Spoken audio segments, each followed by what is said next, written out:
design. It's been a while since we handled an all-plastic phone, and the Xiaomi Redmi Note 5A is a real blast from the past. We say this in a good way. When done right, a plastic unibody can be the better choice than a hastily put together frame with metal accents. The Redmi Note 5A is as big as the Redmi Note 4, just a millimeter thinner and 12 grams lighter at 153 grams. The weight loss can be easily attributed to the lighter plastic build and the 25% smaller battery. The Note 5A has a regular 5.5-inch display of 720p resolution, and there is a Gorilla Glass 3 to keep it safe from scratches.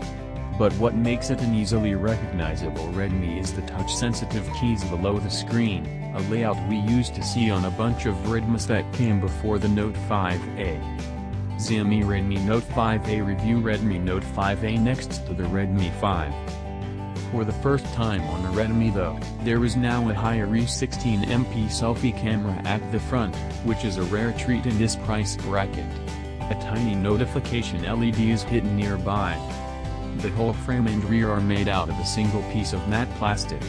The chamfer where the sides meet the back helps the grip, while the fake antenna lines are here for purely aesthetical reasons.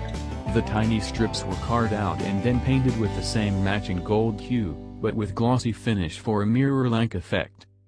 Xiaomi Redmi Note 5A review.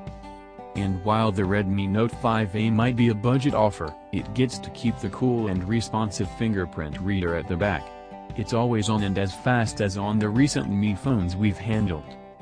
The Redmi Note 5A might come without a trendy wide screen, or a metal body, but it's a very well-built phone with contemporary looks. In spite of the low price, Xiaomi cared enough to make a solid handset with a very secure grip.